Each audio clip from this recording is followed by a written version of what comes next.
দর্শক স্বাগত এশিয়ান সংবাদ বিশ্লেষণে। এশিয়ান সংবাদ বিশ্লেষণে পুরোটা সময় জুড়ে আপনাদের সাথে রয়েছি আমি উর্মি আক্তার। দর্শক, এই মুহূর্তে আমাদের সাথে যুক্ত হচ্ছেন আমাদের আজকের অতিথি ডক্টর আব্দুল্লাহ আল মামুন, সমাজ বিশ্লেষক ও শিক্ষক, ঢাকা বিশ্ববিদ্যালয়। জি, আমাকে শুনতে পাচ্ছেন? জি জি, শুনতে পাচ্ছি। জি, ডক্টর আব্দুল্লাহ, আপনাকে স্বাগত এশিয়ান সংবাদ বিশ্লেষণে। আমরা আজকে আলোচনা করব বন্যা কবলিত এলাকার উদ্ধার কাজ ও ত্রাণ বিতরণ নিয়ে। তো বর্তমানের অবস্থা আমরা দেখেছি যে স্মরণকালের ভয়াবহ বন্যা পরিস্থিতির শিকার হয়েছে বাংলাদেশের মানুষ। তো এমন অবস্থায় কোন বিষয়টিকে আগে গুরুত্ব দেওয়া উচিত, ত্রাণ বিতরণ নাকি উদ্ধার কার্যক্রম? না, ধন্যবাদ আপনাকে।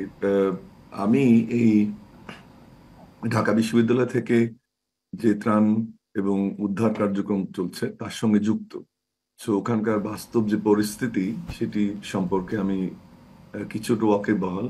আমি মনে করি যে দুটো পাশাপাশি চালাতে হবে। যেটি হচ্ছে যে ঢাকা বিশ্ববিদ্যালয়ের শিক্ষার্থী এবং বৈষম্য বিরোধী ছাত্র আন্দোলনের যে উদ্যোগ, সেখানে আমরা দেখতে পাচ্ছি যে ঢাকা বিশ্ববিদ্যালয়ের TSC, social science building, DUCSU cafeteria সহ অন্যান্য ভবনে ত্রাণ রাখার জায়গা নেই। সমস্যাটি যেটি হচ্ছে যে সাপ্লাই চেইন বা কিভাবে ত্রাণটি যে আক্রান্ত এলাকাগুলোতে যাবে সেটি। সেজন্য আমি মনে করি যে দুটোই একসাথে চলা উচিত। যে সেনাবাহিনীর নেতৃত্বে সরকারের বিভিন্ন সংস্থা এবং বেসরকারি এবং পেশাজীবী সংগঠনগুলোর থেকে যে উদ্ধার কার্যক্রম চলছে সেটি যেমন একদিকে চলমান থাকতে হবে, তেমনি যে ত্রাণের যে বিষয়টি সেটিও পাশাপাশি চলতে হবে।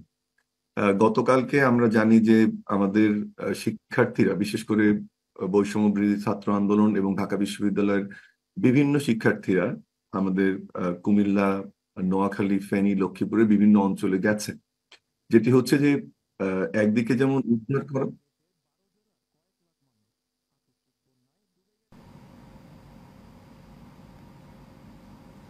আপনি কি আমাকে শুনতে পাচ্ছেন? জি জি, আমরা শুনতে পাচ্ছি, আপনি বলুন।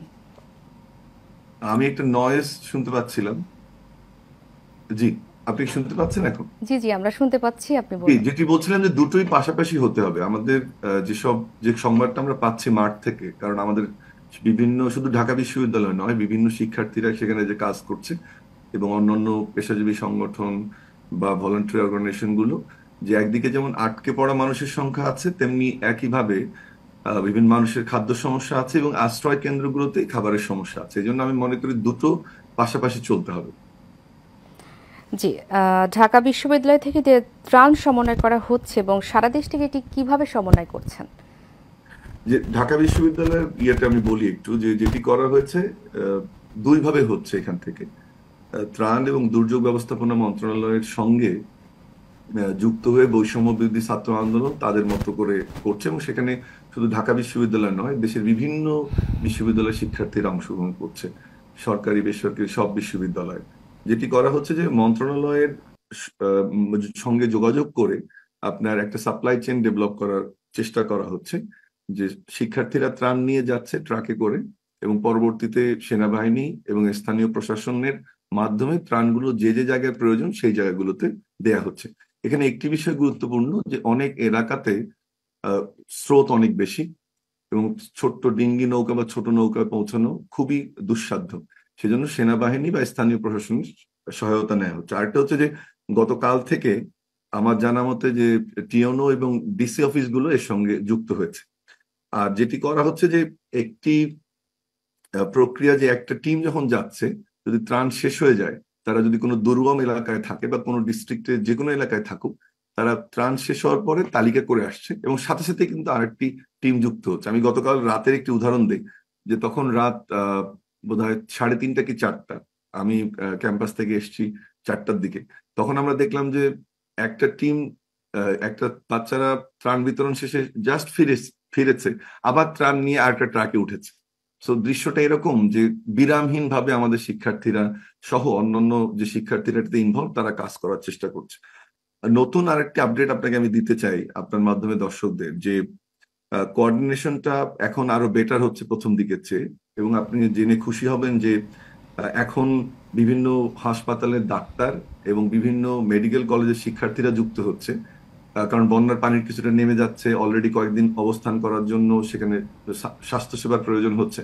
তারা সেখানে এখন যুক্ত হচ্ছে, এবং আমাদের যে টিমগুলো যাচ্ছে সেখানে কিন্তু মেডিকেলের শিক্ষার্থী এবং বিভিন্ন বিশ্ববিদ্যালয়, বিভিন্ন মেডিকেল কলেজের শিক্ষার্থী এবং বিভিন্ন ডাক্তাররা তাদের সাথে যুক্ত হচ্ছে।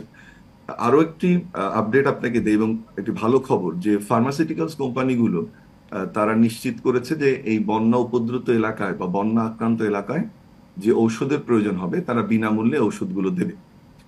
আর আপনি জানেন হয়তোবা যে গত কয়েকদিনে যে টিএসসি কেন্দ্রিক ত্রাণ সংগ্রহ ছিল সেটি তো চলমান রয়েছে, এবং এটি একটি অভূতপূর্ব দৃশ্য। আসলে চোখে না দেখলে বিশ্বাস করা যাবে না যে টিএসসির পুরো এলাকা, বারান্দা, ভবন, শেষ করে এখন social science building, DUCSU cafeteria, ত্রাণের কোনো অভাব এই মুহূর্তে ঢাকা বিশ্ববিদ্যালয়ের যে সংগ্রহ সেখানে নেই। এবং হাজার হাজার মানুষ, গতকাল যেটা আমি বললাম যে আমি রাত 4টার সময় ক্যাম্পাস থেকে এসেছি, এবং তখন আমরা মৌলভীবাজারে ত্রাণ পাঠাচ্ছিলাম সোশ্যাল সায়েন্স বিল্ডিং থেকে।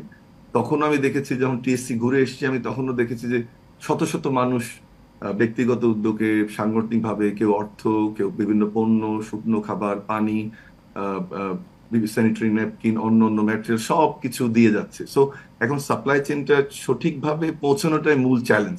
আমার মনে হয় পর্যাপ্ত ত্রাণ আছে, এবং অর্থ সংগ্রহের যে গতি প্রথম দিনে ছিল, সেখানে প্রায় 30-25 লাখ টাকা ছিল, গতকাল প্রায় 1 কোটি টাকার কালেকশন হয়েছে। তো সব দিক থেকে সংগ্রহ এবং মজুদ খুব ভালোভাবে হচ্ছে। আমাদের যেটি করতে হবে যে ত্রাণ যেন বিভিন্ন এলাকায় পৌঁছে, সেই জায়গাটাতে সরকারি এবং বেসরকারি উদ্যোগের আমি মনে করি যে সমন্বয় প্রয়োজন।